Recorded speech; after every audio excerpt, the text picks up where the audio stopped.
International standards తో latest technology తో quality education అందిస్తుంది the creek planet schools and Ambitus world schools. డబ్బుపై ఆశ, వంకర బుద్ధి, ఇంకా చెప్పాలంటే దుర్మార్గానికి కూడా తెగబడుతున్నారు కొంతమంది. ఎందుకంటే అప్పనంగా డబ్బొచ్చి పడిపోవాలి, కష్టపడడానికి ఇష్టపడరు. ఏదో రకంగా రాంగ్ రూట్లోనైనా తమ అవసరాల కోసమో ఎక్కువగా సంపాదించాలనే ఆశ ఎవరినైనా హత్యలు చేయటానికి కూడా వెనుకడుగు వేయటం లేదు. అంటే డబ్బుపై ఉన్నటువంటి ఆశ మనుషుల్ని అంత క్రూరంగా మార్చేస్తోందా, వాళ్ళు నేరాలకు తెగబడేలాగా వాళ్ళని ప్రేరేపిస్తోందా అంటే ఏమో కొన్ని ఘటనలు చూస్తే అంతే అనిపిస్తోంది. ఎందుకంటే తమిళనాడులోని తిరువల్లూరులో దారుణమైన ఘటన జరిగింది.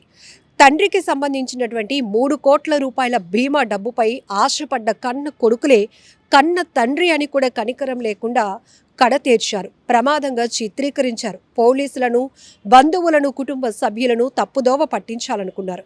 కానీ నిజం ఎప్పుడైనా నిలకడగానే ఉంటుంది, కాస్త లేటు కావచ్చు కానీ బయటపడిపోతుంది. అప్పుడు ఎంతటి కరులు గట్టిన నేరస్తులైనా వెళ్లాల్సిన చోటికి వెళ్ళక తప్పదు, నేరం బయట పడకుండా ఉండక తప్పదు. సో ఇప్పుడు తమిళనాడులోని తిరువల్లూరు జిల్లాలో జరిగినటువంటి ఘోరమైన ఘటన. అయినా గణేష్ ల్యాబ్ టెక్నీషియన్గా పనిచేస్తున్నారు తండ్రి. అయితే అతనికి ఉన్నటువంటి 3 కోట్ల రూపాయల బీమా డబ్బు ఎలాగైనా కొట్టేయాలని కన్న కొడుకులు స్కెచ్ వేశారు. ఏం చేయాలి అనే ఆలోచనతోనే అతన్ని హత్య చేసి ప్రమాదంగా చిత్రీకరించారు. పాము కాటు వేయడంతోనే ఆయన చనిపోయారు అని నమ్మించారు. ట్రీట్మెంట్కి తీసుకువెళ్ళటంలో ఆలస్యం చేశారు. ఎందుకంటే ఒకవేళ పాము కాటేసింది ట్రీట్మెంట్ కోసం తీసుకెళ్ళినా కూడా అక్కడ డాక్టర్స్ చెప్పేస్తారు కదా కారణం ఏంటి అని. అలా ఎక్కడైతే బయటపడిపోతామో అని పాము కాటేయటం వల్ల చనిపోయారు, ట్రీట్మెంట్కి వెళ్ళే లోపే చనిపోయారు అంటూ అందరినీ నమ్మించారు. అయితే బీమా కంపెనీకి కొంత అనుమానం వచ్చింది. ఆ వేలోనే పోలీసుల్ని రిక్వెస్ట్ చేసింది. సో ఈ రకంగా మాకు కొన్ని డౌట్స్ వస్తున్నాయి వాళ్ళ పిల్లలపైనే అన్నప్పుడు అప్పుడు ఆ కోణంలో పోలీసులు ఇన్వెస్టిగేషన్ మొదలుపెట్టారు. కొడుకులు ఇద్దరు కూడా, ఒకరు మోహన్ రాజ్, మరొకరు హరిహరన్, ఇద్దరు కూడా పోలీసుల ఇన్వెస్టిగేషన్లో నేరాన్ని ఒప్పుకున్నారు. కేవలం తన తండ్రిపై ఉన్నటువంటి 3 కోట్ల రూపాయల బీమా డబ్బులు కొట్టేయటానికే మేమే ఈ హత్య చేశాము, మా కన్న తండ్రిని ఇది ప్రమాదంగా చిత్రీకరించాలి అనుకున్నాం, డబ్బు కొట్టేయాలనుకున్నాం, మేము పోలీసులకు పట్టుబడమ అని అనుకున్నాం, కానీ మొత్తం బయటపడింది అంటూ నేరాన్ని ఒప్పుకున్నారు. ఎంత దారుణమైన ఘటన. కొన్ని చోట్ల చూస్తుంటే గనక కన్న తల్లిదండ్రులను కూడా కేవలం డబ్బు కోసమే హత్యలు చేస్తూ ఉన్నారు. దాన్ని సినిమాటిక్ రేంజ్లో ప్లాన్ చేస్తున్నారు. అందరినీ డైవర్ట్ చేయడానికి రకరకాల కథలు అల్లుతున్నారు. ఆఖరికి వాళ్ళే ఆ మృతదేహాల దగ్గర ఎలాంటి పదాలు వాడాలో కూడా మాకు అర్థం కావటం లేదు. అమితమైన ప్రేమ, వాళ్ళు లేకపోతే మేము లేము, మమ్మల్ని అనాథలు చేసి వెళ్ళిపోయారా అని యాక్టింగ్తో వాళ్ళు ఏడుస్తున్న తీరు, ఆ ఏడుపులు, పడబొబ్బులు ఇవన్నీ కూడా నిజంగానే వీళ్ళు అమాయకులు అని నమ్మే రేంజ్లో వీళ్ళ యాక్టింగ్ స్కిల్ ఉంటుంది. కానీ పోలీసులు మాత్రం ఒక రకంగా చెప్పాలంటే వాళ్ళకు కంప్లైంట్, ఒకవేళ ఎవరైనా అనుమానంతో మాకు ఈ డౌట్స్ ఉన్నాయి అని కోణంలో వాళ్ళు కంప్లైంట్ తీసుకుని దర్యాప్తు కొనసాగించినా, లేకపోతే ఆ మృతదేహాలు ఉన్నటువంటి తీరు వాళ్ళు అబ్జర్వ్ చేసిన వాళ్ళ స్టైల్లో వాళ్ళ దర్యాప్తు అన్నది కొనసాగుతుంది.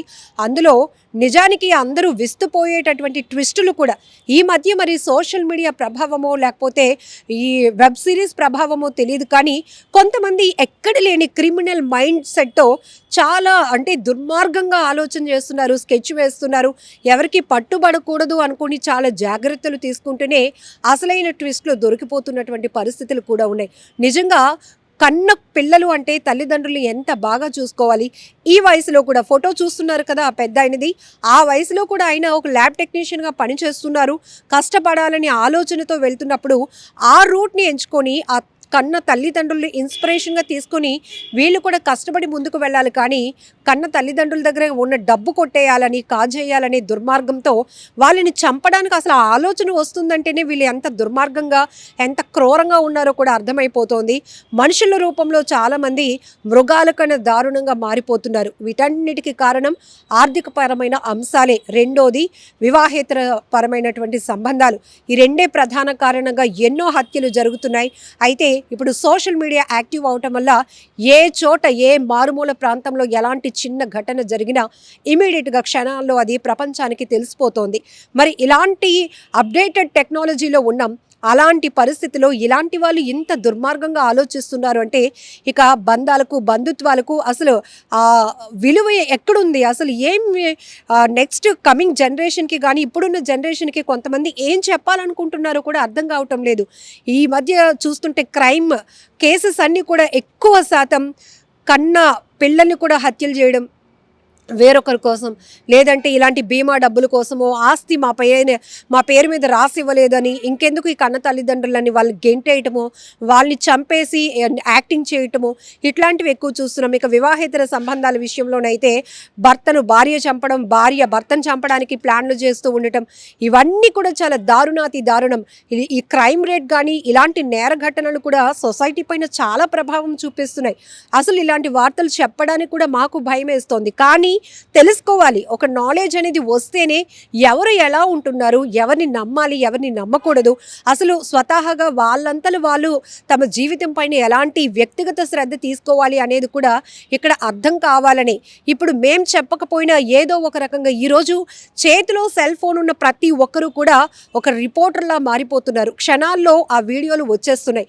కానీ కొంతవరకు పోలీసుల యొక్క కోణం కూడా మేము తీసుకొని పూర్తిగా వార్తలను అందించే ప్రయత్నం చేస్తున్నాం కాబట్టి ఈ ట్విస్ట్లన్నీ కూడా బయటపడుతున్నాయి.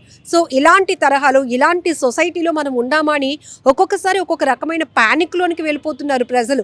దేన్ని చూసినా నమ్మే పరిస్థితి ఉండటం లేదు. అలా అని నమ్మకం లేకుండా వెళ్తే మన చుట్టూ ఉన్న వాళ్ళు కూడా మనకి దూరం అయిపోయే పరిస్థితి.